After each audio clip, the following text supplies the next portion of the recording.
Salut, c'est Jean-Marc, ton préparateur mental, conseiller et nutrition. Bienvenue dans cette nouvelle vidéo. C'est un mini-cours autour de la préparation hivernale. On va voir comment bien préparer la nouvelle saison qui arrive l'année prochaine et comment surtout continuer à être performant durant l'hiver, parce que l'hiver, on le sait tous, c'est beaucoup plus compliqué de s'entraîner. Il y a la pluie, il y a le vent, parfois la neige, les conditions météorologiques sont pas terribles. Il faut mettre un bonnet, des gants, un collant pour aller s'entraîner. C'est pas très joyeux tout ça. Et en plus, la nuit, bon ici c'est l'après-midi, mais la nuit tombe beaucoup plus vite. Et ce qui fait que souvent, ben, à la fin de ta journée de boulot ou de ce que tu as à faire de la journée, tu aimerais bien aller t'entraîner, mais il fait nuit et donc la motivation n'est pas trop là. Donc reste bien avec nous dans cette vidéo. On va voir ensemble comment réussir ta préparation hivernale, te booster ou te rebooster efficacement pour attaquer 2022, la nouvelle saison ou la saison suivante sur les chapeaux de roue. Je t'en dis pas plus, on se retrouve derrière mon écran blanc, derrière mon tableau blanc et on discute de tout ça. Allez. Alors, nous voilà donc derrière mon tableau blanc, mon écran, et on va voir donc ensemble, comme je dis à l'intro, comment réussir ta préparation hivernale. C'est une mini-cours qui risque de durer un petit moment, donc installe-toi confortablement, prends un papier crayon parce que je vais marquer, je vais te donner beaucoup d'exemples, et prends de quoi boire aussi, on ne sait jamais. Moi, j'ai préparé un thé. On va voir donc ensemble plusieurs axes dans cette préparation, dans cette mini-cours. Tout d'abord, on va voir le premier axe, c'est comment rester performant. On va rester performant même si tu as une baisse au niveau de tes activités sportives, de tes entraînements et de tes séances. Donc, ça peut être en volume, en intensité, ça peut être également un ensemble qui fait que tu vas moins t'entraîner. Et on le sait, en hiver, c'est la période festive, c'est aussi un moment, comme je l'ai dit en intro, je sais que tout simplement, on a du mal à s'entraîner parce que dehors il fait froid, les mauvaises conditions climatiques sont pas là. Donc, on va voir comment rester performant et je vais te donner pour ça les séances que tu peux réaliser. Ensuite, on va voir ensemble qu'est-ce que tu dois faire pour réussir ta préparation hivernale et on va voir les deux axes, notamment deux axes très importants que tu peux faire et qui peuvent t'aider tout simplement à avoir une meilleure, à connaître de meilleures performances sportives dès l'année prochaine. Deux axes de travail donc, et je vais te donner aussi des exemples de planification. La planification planifie. Oh là, une petite erreur, ça commence bien. La planification, c'est quelque chose qui est très important dans ta préparation et qui va t'aider à y voir plus clair, au moins sur la saison qui arrive. Et surtout, on va voir, je vais te parler de planification par rapport à tes deux axes de travail et ce que tu peux faire maintenant en fonction de quand tu prévois les compétitions. Allez, c'est parti. On attaque donc ce premier chapitre. Comment rester performant en faisant moins de séances. Et pour ça, si par exemple, si c'est ton cas, si tu cours d'habitude, on va dire 4 fois par semaine, et donc bah, tu vas réduire tes entraînements pour passer à 3 fois, ou si tu cours 3 fois par semaine, tu veux réduire tes entraînements parce que pour diverses raisons, en hiver, c'est pas le bon moment pour toi pour t'entraîner.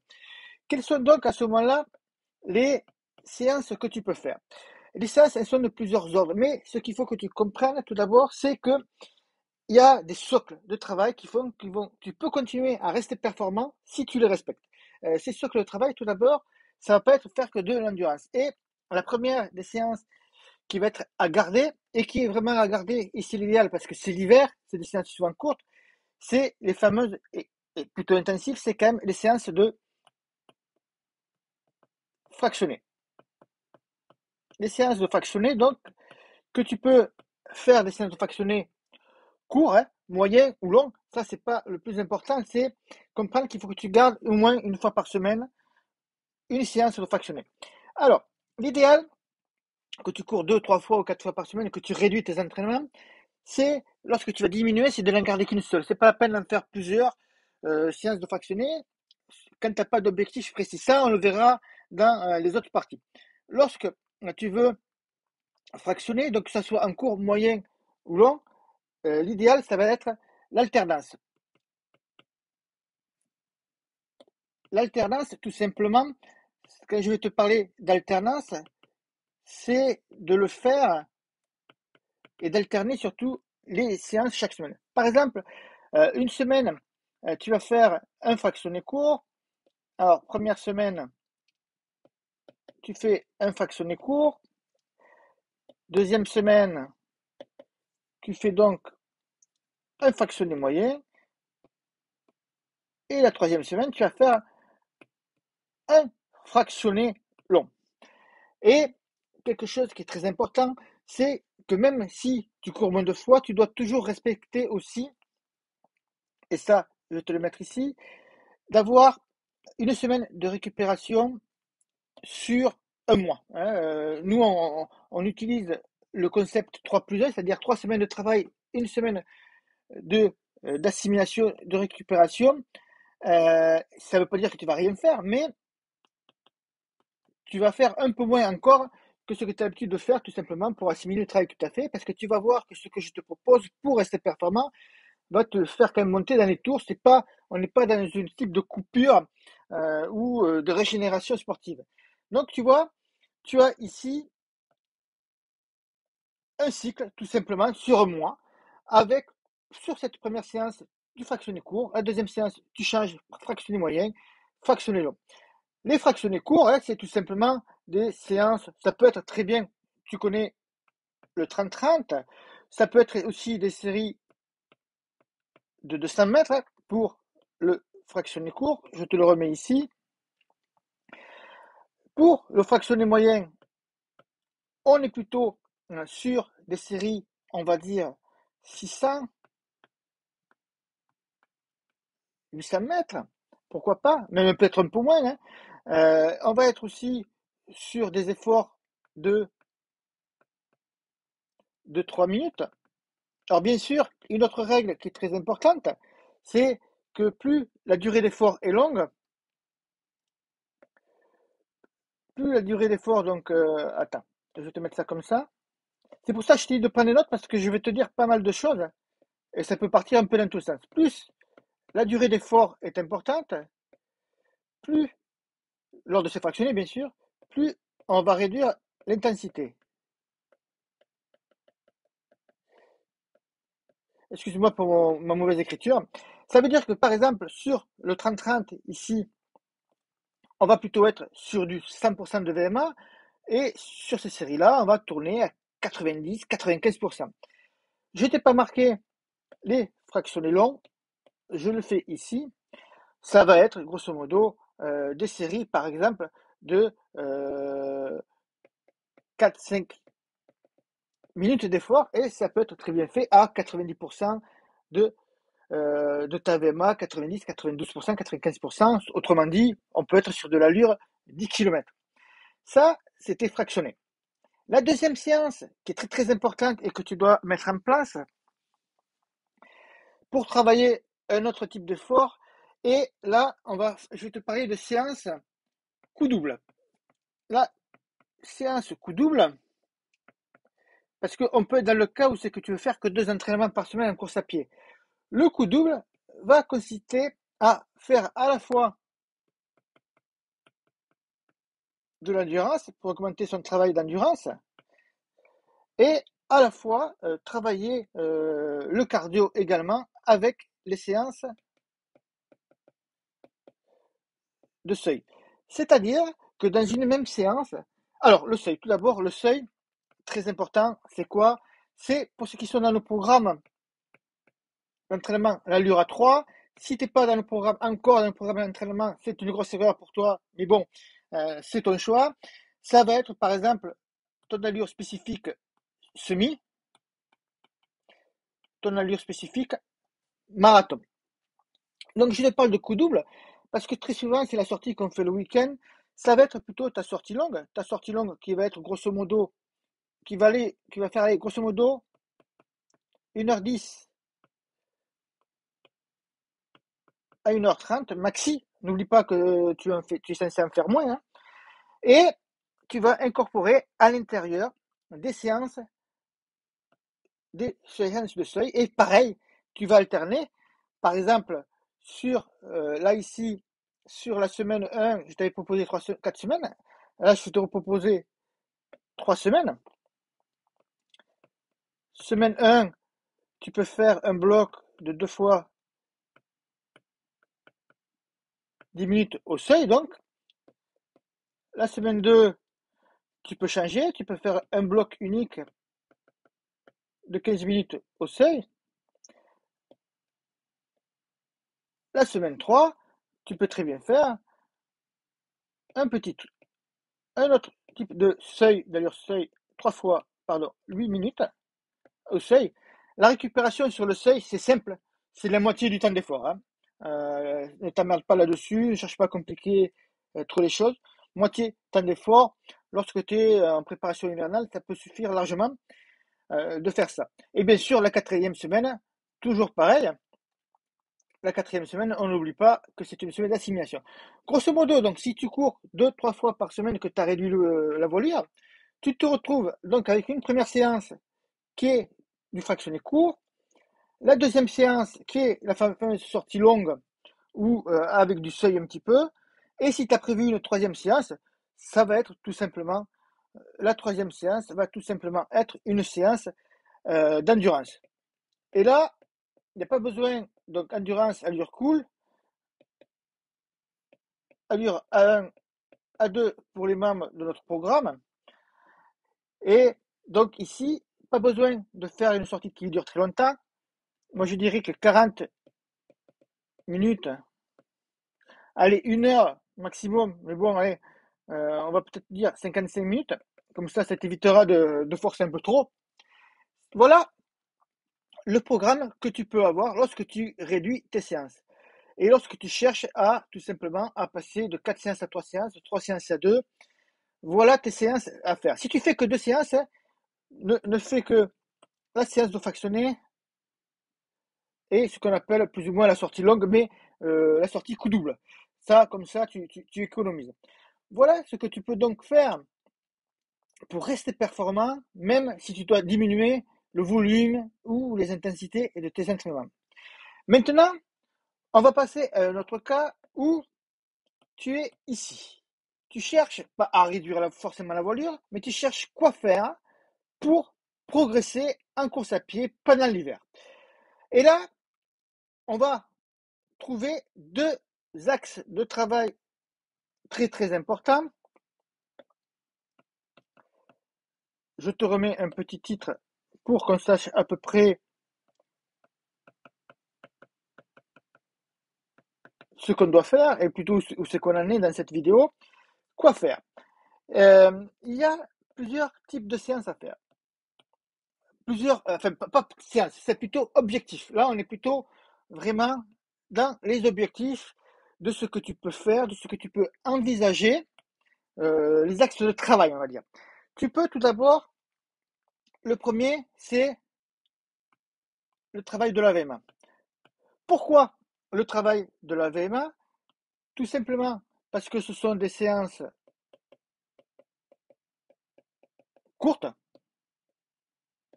Et donc, après un échauffement, tu fais ta séance de fractionné, les fractionnés qu'on a vu. Bien sûr, hein, là-haut, je t'ai pas mis tout le corps de la séance, mais n'oublie pas de rajouter l'échauffement au début et le retour au calme qui peut durer 5-10 minutes après. Parce que ce sont donc des séances courtes. Parce que aussi, c'est une période idéale, hein. L'hiver est une période idéale pour faire du fractionné. Pourquoi? Parce qu'il y a moins de compètes au programme. Et aussi, on pourrait peut-être y rajouter, ça va te permettre aussi, tout simplement, on va le voir avec la planification après, dans la 3e partie de la vidéo, comment que tu vas optimiser ton potentiel avant d'attaquer une préparation spécifique à un plan d'entraînement pour un 10 km semi-marathon. Imaginons que tu ne veuilles strictement rien faire pendant cette période de l'année, que tu fais juste des petits footings d'endurance, ton niveau va forcément baisser ou tu vas prendre du retard sur tes collègues d'entraînement qui, eux, en continuant de s'entraîner après avoir fait une coupure, bien sûr, vont progresser et être déjà dans une forme beaucoup plus optimale que la tienne lorsque, tout simplement, tu vas vouloir te lancer dans un plan spécifique marathon. Quand on veut se lancer dans un plan spécifique 10 km, semi-marathon ou un trail et qu'on n'a rien foutu avant, ben, déjà tu pars avec un sacré handicap. Ça, la VMA, c'est vraiment le premier axe de travail. Le deuxième axe de travail, c'est le travail de ta foulée. Le travail de ta foulée, lui, il va se faire sur deux autres axes de travail qui vont tout simplement être le renforcement. Ça, c'est avec des muscles plus forts, on économise du supra-énergétique au niveau de ta consommation de glucides, tout ça. Et donc, avec des muscles plus forts, on consomme moins d'énergie et on a une foulée plus économe. Ensuite, il y a l'autre aussi, c'est bien sûr la technique. Je vais juste mettre les abréviations. La technique de course. Et là, je vais te reprendre à peu près pourquoi le faire à cette période-là, parce que ça te permet de faire des séances qui sont là aussi courtes, parce que c'est une période où il y a moins de compétition, et parce que ça te permet d'optimiser ton potentiel, tout simplement, avant de réattaquer la nouvelle saison. C'est vraiment la période idéale pour faire à la fois de la VMA, à la fois de travail de foulée, à travers le renforcement musculaire et le travail de technique de course. On peut mixer tout ça, et c'est vraiment, voilà ce que tu dois avoir comme objectif en cette période de saison, sauf si tu as prévu un trail blanc en janvier ou une course début janvier ou à cette période-là, c'est que forcément il va falloir adapter le programme par rapport à ces objectifs. Maintenant, on va passer justement à cette dernière partie qui est la planification de ton programme. Ce qu'on peut envisager. On va envisager déjà, tu as une course, donc tu as une course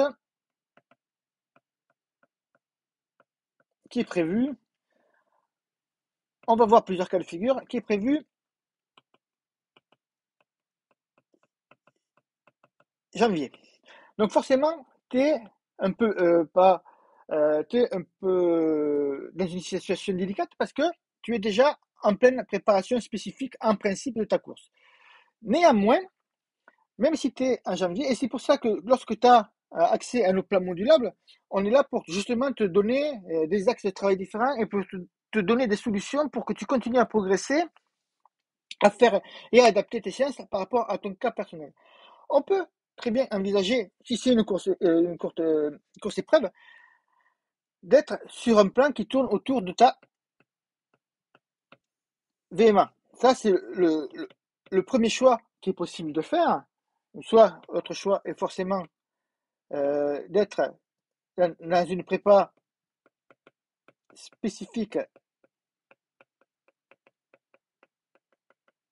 à ta course.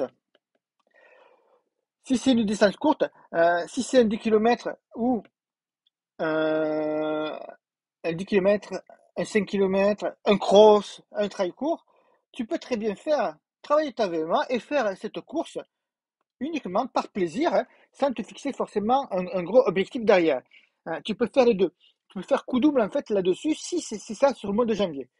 Sur le mois de janvier, tu peux être bien sûr avec ta préparation spécifique et rajouter tout simplement des exos de renforcement musculaire, sauf lorsque tu arrives à, on va dire, lorsque tu arrives au niveau de l'affûtage, mais tu peux faire des exos pour le renforcement musculaire, mais également des exos pour travailler ta technique de course. Donc tu vois que tout n'est pas forcément perdu. Tu as une course qui est prévue maintenant en février. Et là, il n'est pas trop tard. Il n'est pas trop tard pour faire pour faire maintenant un bloc raccourci VMA sur, allez, on va dire, si c'est possible de le faire raccourcir en février, sur 3-4 semaines. Et derrière, on va rajouter un bloc qui est forcément plus court de ta prépa sur la course. En fait, ce qu'il faut comprendre, c'est que dans les plans d'entraînement, et ça, je vais te le mettre ici, comme ça tu vas le comprendre, lorsque tu as un plan d'entraînement qui est sur 12 semaines, donc ici on commence, ici on est sur la 12e semaine. Les 2-3 premières semaines, même parfois 4e première semaine, tu n'es pas encore dans la préparation de ta course, tu es dans un travail de préparation générale, prépa physique, on va mettre,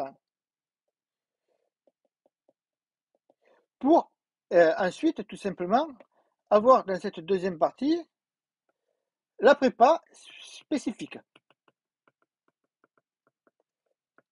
Or, avec ce que nous, on te propose,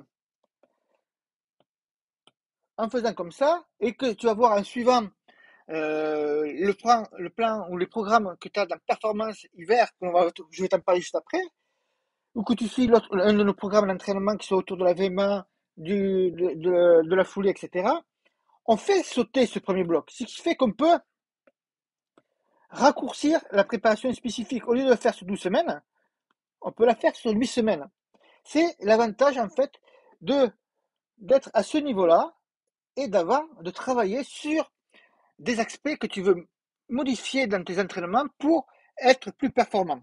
Ça peut être la foulée, ça peut être des muscles plus forts, ça peut être la VMA, ça peut être un mix de tout ça. Et ce qui te permet après de décaler ta préparation spécifique. Donc voilà, si tu as une compétition en février. Si tu as une compétition au mois de mars, et là je te dis c'est le plus idéal, mars-avril, hein, je vais le mettre ici,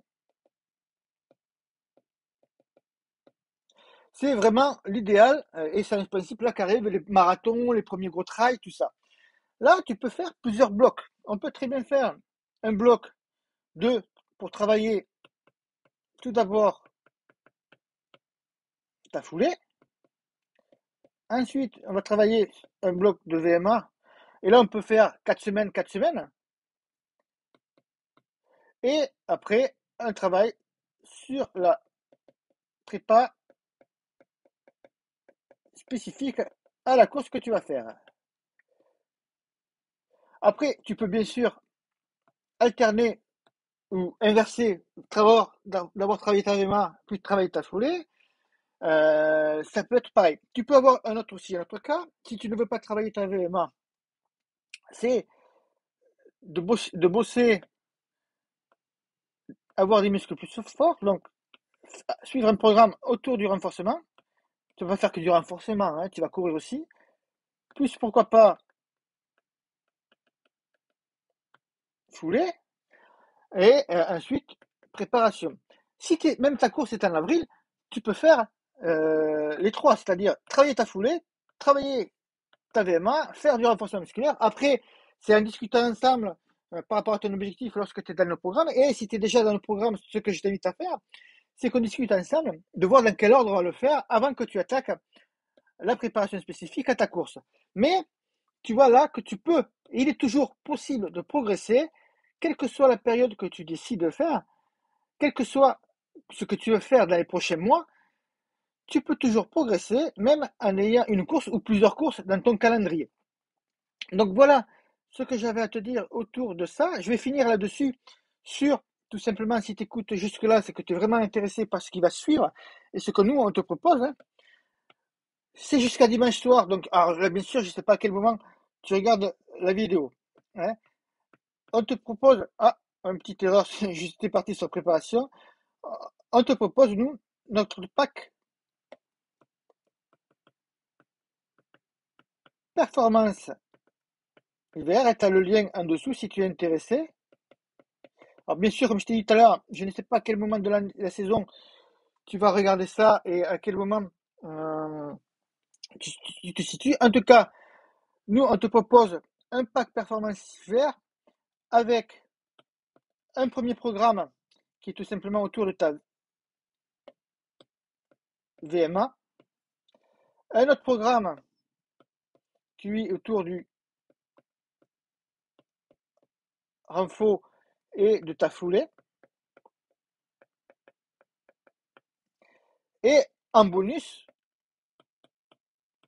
je t'ai mis des interviews sur la nutrition sportive qui vont t'aider justement à mieux appréhender tes entraînements, comment te ravitailler avec une boisson énergétique, comment voir comment bien utiliser les glucides, pourquoi tu peux avoir des troubles gastriques. Enfin bref, beaucoup de conseils qui sont des interviews avec des experts, des médecins du sport, des diététiciens, des nutritionnistes. Vraiment, c'est un bonus vraiment très très intéressant et qui est toujours très utile lorsque tu cherches à progresser en course à pied.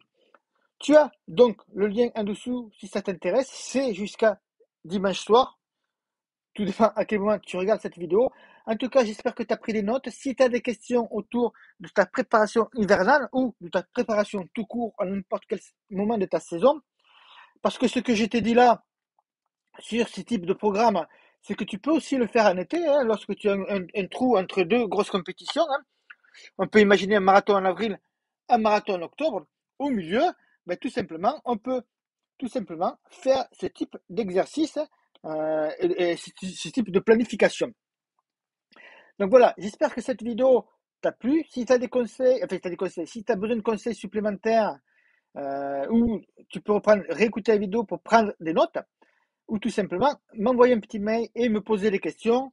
Et si tu rejoins notre pack performance hiver, à ce moment-là, suis très heureux de te retrouver rapidement dans ton espace membre pour discuter avec toi de ce que nous allons mettre en place pour que tu sois super performant dès le début de la saison 2022.